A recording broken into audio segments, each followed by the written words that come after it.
핫쌤입니다. 앞 시간에 내가 모듈형이냐, 피셋형이냐, 피둘형이냐, 그래서 무엇을 중심으로 볼 것이냐, 이 같은 이슈에 대한 동영상을 올렸었죠. 이번에는 NCS 모듈형에 대한 이해입니다. 많은 학생들이 모듈형에 대해서 많이 궁금해하죠. 그래서 모듈형 자체를 놓고 혼선을 겪기도 합니다. 모듈형이 정확하게 뭔지 모르겠다. 이와 같은 질문을 자꾸만 주고 있죠. 또 내 책에 대해서 모듈형이냐, 피셋형이냐, 어떤 유형이냐 하고 묻고 있습니다. 내가 운영하고 있는 블로그 보면 학생들이 모듈형이란 이와 같은 검색어 가지고 내 블로그에 오고 있음을 알 수 있습니다. 그만큼 모듈형에 대해서 궁금해 하면서도 잘 모르고 있다는 얘기죠. 궁금하면 찾아보면 됩니다. 모듈 이게 무슨 뜻인지 인터넷에 검색해 보면 일부가 되는 단위 이렇게 설명하고 있죠. 결국은 부분집합이라는 얘기입니다. 인터넷에는 모듈 관련 산업 현장의 뉴스를 이렇게 들려주기도 하지요. 자, 모듈 관련 산업 현장을 대표하는 선수가 바로 현대모비스죠.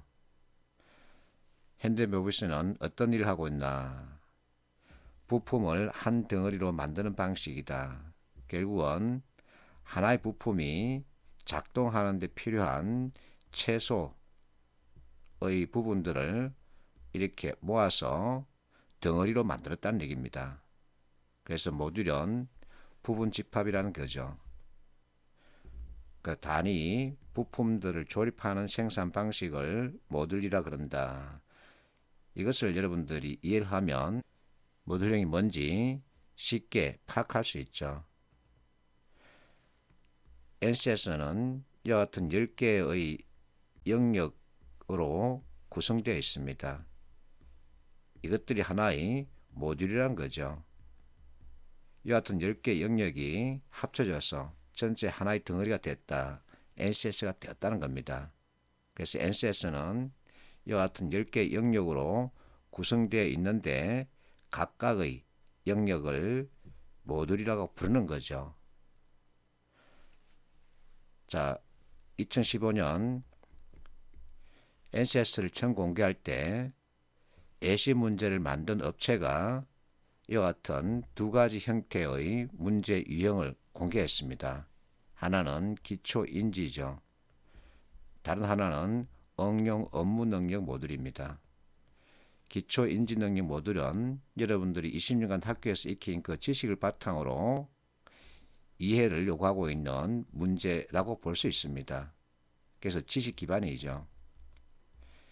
지식 기반의 기초인지 능력 모듈, 이와 같은 지식 기반의 문제가 차지하는 비중은 겨우 2개 또는 5개 정도입니다. 그럼 나머지가 전체 응용 업무 능력 모듈 형태의 문제라는 거죠. 업무 능력 모듈 형태의 문제는 산업 현장에서 일어나고 있는 각가지 상황을 제시하고 이 상황을 파악하는 데 필요한 지식이 뭐냐, 그 지식을 네가 활용해서 이 문제를 해결할 수 있니 하고 묻는 겁니다. 결국은 지식 활용 능력이죠. 그래서 NCS 문제는 지식 그 자체를 묻지 않습니다. 지식 그 자체를 묻는 문제 비중은 2개 또는 5개 정도밖에 안 된다는 거죠. 그러면 상황과 관련된 특정 정보를 찾아내야 합니다. 그 특정 정보가 바로 문제를 푸는데 판단 기준이 되는 거죠. 그것이 20년간 익힌 지식과 연결되어 있다는 점입니다. 전체적으로 새로운 지식을 공부하라 이게 아니고 20년간 익힌 그 지식 가운데 네가 이 문제를 푸는데 필요한 것이 있니 없니, 그걸 알고 있니 하고 묻는 겁니다.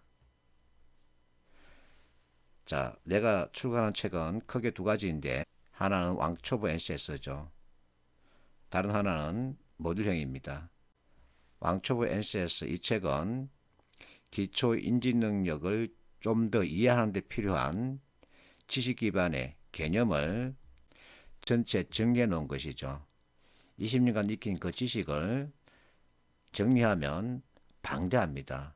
그렇다고 해서 그 방대한 개념을 전체 다 펼쳐서 공부하기는 어렵죠. 그래서 NCS 문제 풀이에 필요한 개념을 이 책에 거의 다 수록해 놨습니다. 이 책이 300페이지 정도 되는데 맨 처음부터 이 책을 끝까지 다 공부하라는 얘기가 아니고 2장까지 공부해 달라는 겁니다. 왜냐하면 산업 현장을 보는 기초 개념을 잡는 데 꼭 필요한 개념이 2장까지 여기에 들어가 있는 거죠. 그리고 나서 산업 현장을 보라는 겁니다. 어쨌든 지식 활용 능력 평가 시험입니다. 지식 자체를 묻지 않습니다. 그래서 새로운 지식을 익히려고 하지 마십시오. 새로운 지식을 익히겠다고 덤비면 공부만 하게 됩니다.